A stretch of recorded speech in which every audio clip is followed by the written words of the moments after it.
There is no church. கையை தட்டுங்க. அல்லேலூயா. திருப்பணிகள் கொடுப்பாயாக.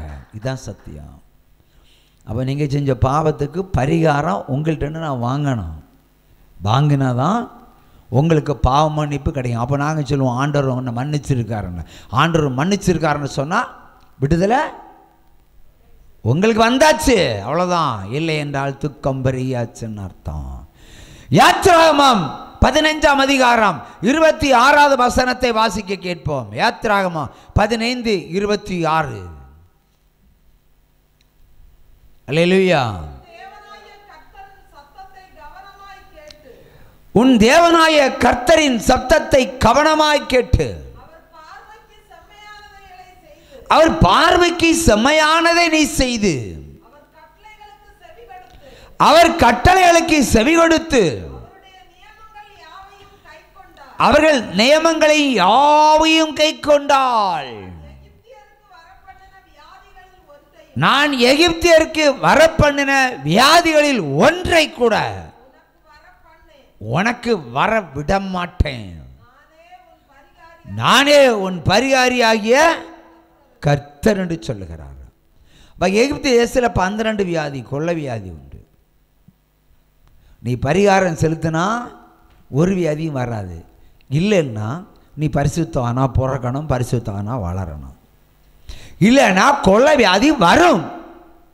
என் கட்டளைகளையும் நியமங்களையும் கவனமாய் கேட்டு நீ கீழ்ப்படிந்து பரிகாரியாகிய உன் தேவனாகிய கர்த்தருக்கு பரிகார காணிக்கைகளை செலுத்தினால் ஒழிய உன் பாவம் மன்னிக்கப்படாது. இல்லை என்றால் 12 வியாதிகள் உனக்கு வரும். எகிப்தருக்கு என்னென்ன கொள்ளை வியாதியோ அதெல்லாம் உனக்கு வரும் என்று சொல்கிறார். ஆவேதான் வந்து கொண்டிருக்கிறது. எந்த வியாதி நின்று கொண்டிருக்கிறதா?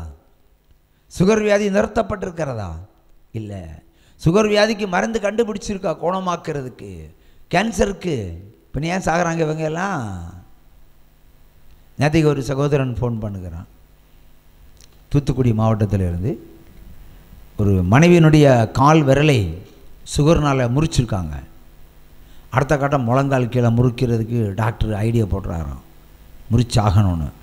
அதுக்கு மேலே இந்த புண்ணு மேலே வந்துச்சுன்னா கிட்னி பழுதடைந்து செத்துருவாங்க. பாருங்க, சுகர் வியாதியே ஒரு மிகப்பெரிய தண்டனை. பழம் சாப்பிட முடியுமா? பாயாசம் சாப்பிட முடியுமா? முந்திரி பருப்பு சாப்பிட முடியுமா? கடலைப்பருப்பு சாப்பிட முடியுமா?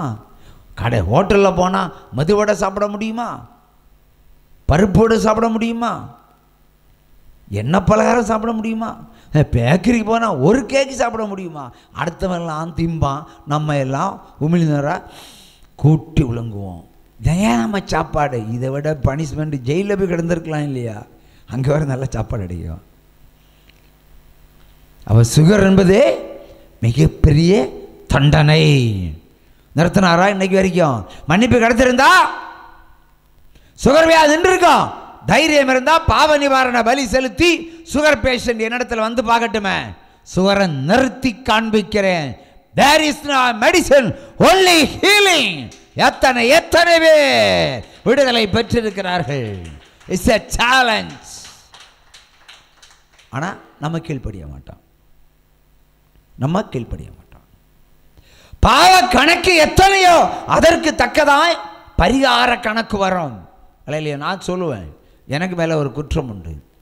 தசமமாக யாரும் தரமாட்டாங்க. ஸ்தோத்திர பலி காணிக்க, சபை காணிக்க, அந்த காணிக்க, இந்த காணிக்க, அது ஒன்றும் மட்டும் கிடையாது. இல்லை, உண்டு. ஆனால் தரமாட்டாங்க. நம்ம ஊழியம் அப்படி. ஆனால் யாராவது பாவ மன்னிப்பை கேட்ட நான் சொல்லுவேன், நீ 1000 புத்தகம் அச்சிடு, 2000 புத்தகம் அச்சிடு, 5000 அச்சிடு, 10,000 அச்சிடுன்னு சொல்லுவேன். நீ செய்த பாவத்தினுடைய கணக்கு சுவிசேஷ பணி. அதுக்கே என்னது, என்னை குற்றவாளியாய் பார்க்கிறவர்கள் உண்டு. ஆனால் கர்த்தர் சொல்லித்தான் நான் சொல்லுவேன். ஆகவே நான் அதில் நீங்கள் என்ன குற்றப்படுத்தினாலும் நான் அதில் குற்றவாளியாக அல்லை. ஆகவே சுவிசேஷ பணிதான் உங்களுடைய பாவ நிவாரண பலியின் காணிக்கை. இல்லைன்னா பாவம் செய்யாமல் இருங்க, பிரச்சனை கிடையாது. உங்கள் காணிக்கையெல்லாம் அந்த தேவையில்லை. பாவிகளாக இருந்தால் அந்த பாவத்தை கழுவ வேண்டுமானால் பாவ நிவாரண பலி காணிக்கைதான். பிதா ஏன் இயேசுவை தொங்க விட்டார்? ஏன் தொங்க விட்டார்? தன்னுடைய குமாரனை. செங்கடலை பிளந்தாரே, அதுபோல் அற்புதங்கள் செய்திருக்கலாமே இன்னும் அதிகமாய்.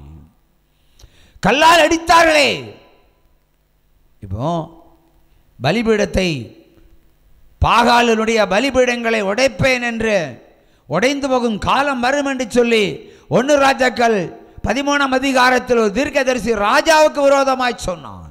சொன்னதுமே அவனை பிடிங்கன்னு கையை நீட்டினான். ராஜா கை அப்படி தான் இருந்தது, நீட்டினபடியாக தான் இருந்தது, பிடிக்க முடியல.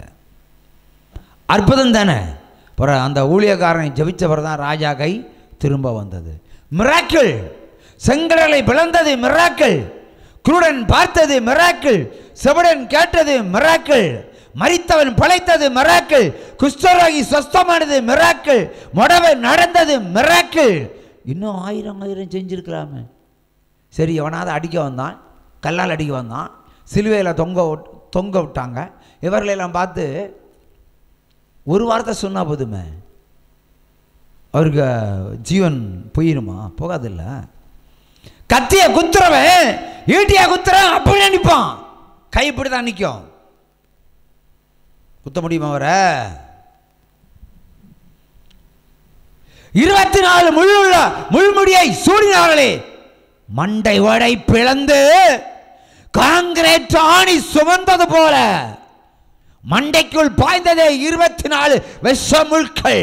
அங்கிருந்து ரத்தம் பீரிட்டதே. அவர் ஒரு வினாடி தேவனாய் இருந்தால் அந்த முள்ளவரைய மண்டை ஓடை தொடுமா? முடியாது. முள்முடி சூட வந்தவனுடைய கரம் வாத நோயாலே விழுந்து கிடப்பான். செயலே ஆண்டவர். ஒரு சொட்டு ரத்தம் கூட இல்லாமல் சரீரம் செத்து தொங்கினாரே. யாருக்காக? பிதா போட்ட திட்டம். சுருக்கமா சொல்ல போனா, முட்டாள்களே, உங்களுக்குள்ள ஊழியக்காரர்களை அனுப்பினேன், தீர்க்கதரிசிகளை அனுப்பினேன், நியாயாதிபதிகளை அனுப்பினேன், செங்கடலை பிளந்தேன், எகிப்து தேசத்திற்கு கடந்து சென்றேன், பாலைவனத்தில் உங்களுக்கு முன்பாக அக்னி ஸ்தம்பமாய் நடந்து சென்றேன். உன்னுடைய கால் சுடுபடாதபடிக்கு மேக ஸ்தம்பமாய் உனக்கு முன்னாடி தானையா நடந்து போனேன். நான் தேவன் என்று உனக்கு தெரியுமே. பரத்திலிருந்து மன்னாவை கொடுத்தேனே. தூதர்கள் திங்கிற சாப்பாடையே உனக்கு பாலைவனத்தில் கொடுத்தேனே. எத்தனை அற்புதம்! இறைச்சி கேட்டாய், 2.5 கிலோமீட்டர் உயரத்தில் காடைகளை அடைத்து உனக்கு முன்னாடி போட்டேனே. நீ பசியோடு இருந்தது இல்லையே, ஒரு நாளும் தாகத்தோடு இருந்தது இல்லையே. இப்படியெல்லாம் தேவனாயிருந்தாலும் நீ தேர்ந்தது விக்கிரகத்தை தானே, பின்வாங்கி போனாயே. ஆகவேதான் ஆண்டவர், இனி இந்த உலக மக்களை வைத்து சுவிசேஷம் அறிவித்து ஒரு பிரயோஜனம் இல்லை. பரலோக ராஜ்யத்தை குறித்து நீ பிரசங்கம் பண்ண வேண்டுமானால் பரலோகத்தில் இருக்கிற தேவன் தான் இந்த பூமிக்கு வரணும். அப்படித்தான் மரியாள் என்ற பாத்திரத்தின் மூலமாக இயேசு வெளிப்பட்டார்.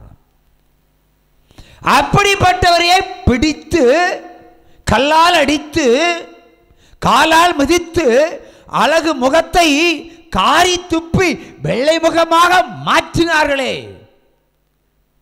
எங்கே அவர்கள் திருந்தினார்கள்? திருந்தல. ஆனாலும் வரும் generation, after the death of Christ, சிலுவைக்கு பிறகு வருகிற தலைமுறையாவது பரிசுத்தமாய் வாழ வேண்டும், பாவம் செய்யாதபடி வாழ வேண்டும். அதற்கு தன்னுடைய குமாரனையே தேவன் சிலுவையில் தொங்க விட்டார்.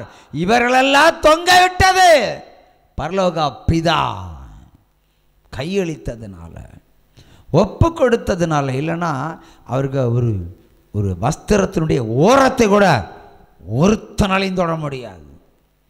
முடியுமா? முடியாது. அவர் சொன்னார், இந்த வரும் தலைமுறைக்கு நான் யார் என்று காண்பிப்பதற்கு நீ தான் எனக்கு சாட்சி. ஆக நீ சிலுவையில் மரித்து 3 நாள் கல்லறையில் தூங்கி எழும்பி 40 நாள் இந்த ஜனங்களோட இருக்கிறதை நீ வெளிப்படுத்தி விட்டு நீ பரலோகம் வந்து சேரு என்று சொன்னார். அவர்தான் சிலுவையில் அவருடைய வார்த்தை எல்லாம் முடிந்ததுன்னு சொன்னார். பிதாவே நீ சொன்னதெல்லாம் செஞ்சு முடிச்சிட்டேன். ஆனால் ஒன்று யோசிங்க, இந்த சிலுவை மரணம் மாமிச சரீரம் தான் தாங்கியது. பிதா கைவிட்டாரு. சிலுவையில் சொன்னாரா? எப்படி சொன்னாரு? பிதாவே ஏன் என்னை கைவிட்டீர்? அவர் கைவிடலைன்னா அவருக்கு வலிக்காது.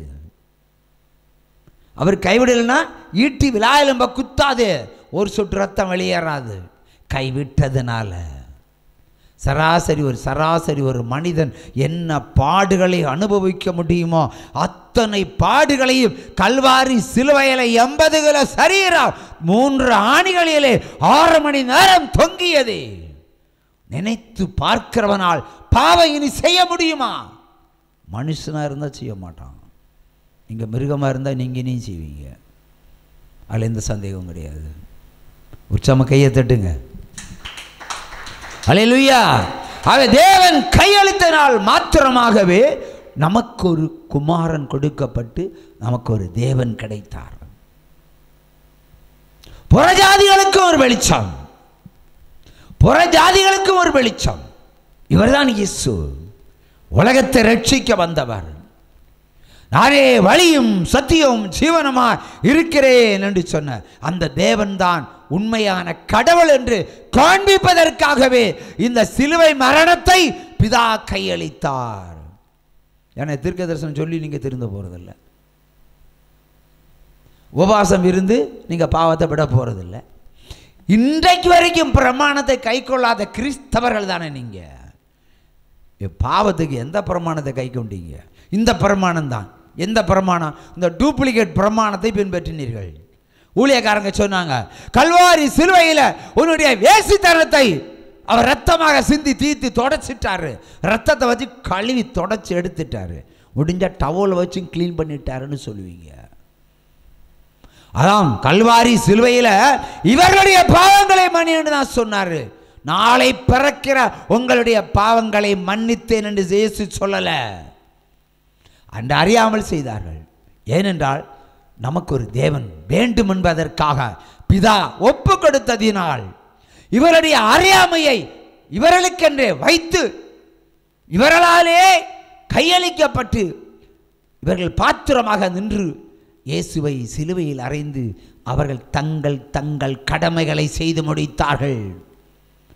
இவர்களெல்லாம் பாத்திரங்கள், நமக்கு கொடுக்கப்பட்ட பாத்திரங்கள். யூதாஸ் காட்டி கொடுக்காவிட்டால் இயேசு நமக்கு இன்றைக்கு இல்லை. யூதாஸுக்கு ஒரு கைத்தாளம் போடுங்க, வித்தியாசமா இருக்கட்டுமே. இயேசுவை குற்றப்படுத்தாமல் இயேசுவை காட்டி கொடுத்த யூதாஸை நாம் இன்றைக்கு குற்றப்படுத்துகிறோம். யூதாசும் ஒரு பாத்திரம். ஆகவேதான் யூதாஸையும் ஆண்டவர் அன்பை செய்தார். இவன் தான் காட்டி கொடுக்க போறான் என்று தெரிஞ்சும், ஆனாலும் மாமிசத்திலிருந்து சொன்னார், நீ காட்டி கொடுக்கறதுனால என் சரீரத்தில் 3 ஆணிகள், கலப்பை ஆணிகள் தொலைக்குமே, நீ பரவாமல் இருந்தால் நலமாக இருந்திருக்கும் சொன்னார். மாமிசத்தில் நினச்சி பார்த்தார். கல்வாரி சிலுவை எப்படிப்பட்டது. மலை உச்சி மேலே மோசையும் எலியாவும் வந்தது என்று சொல்லிக் கொடுக்கிறார்கள். நீ இப்படித்தாயா சாகணும்னு.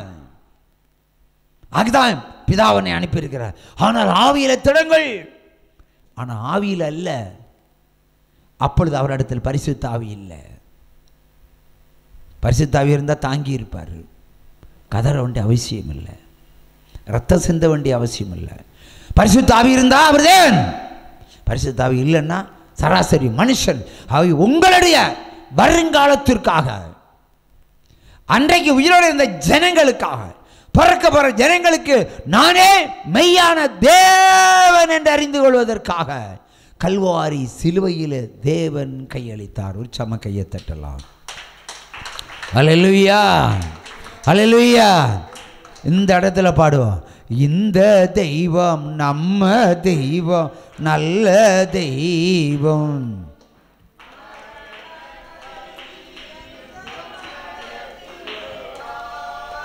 இந்த தெய்வம் நம்ம தெய்வம், நல்ல தெய்வம். மரண பரியந்த நடத்திடுவார். எத்தனையோ இடர் சூழ்ந்தாலோ அத்தனைய தாங்க பலன் தருவார். அந்தி சந்தி மதியான வேளையிலும் நான் முந்தி வந்து கர்த்தரை ஸ்தோத்தரிப்பே. அந்தி சந்தி முந்தி வந்து கர்த்தரை ஸ்தோத்தரிப்பே. உற்சாகமா கையை தட்டுங்க. ஹல்லேலூயா. ஆகவே இனியும் நம்பி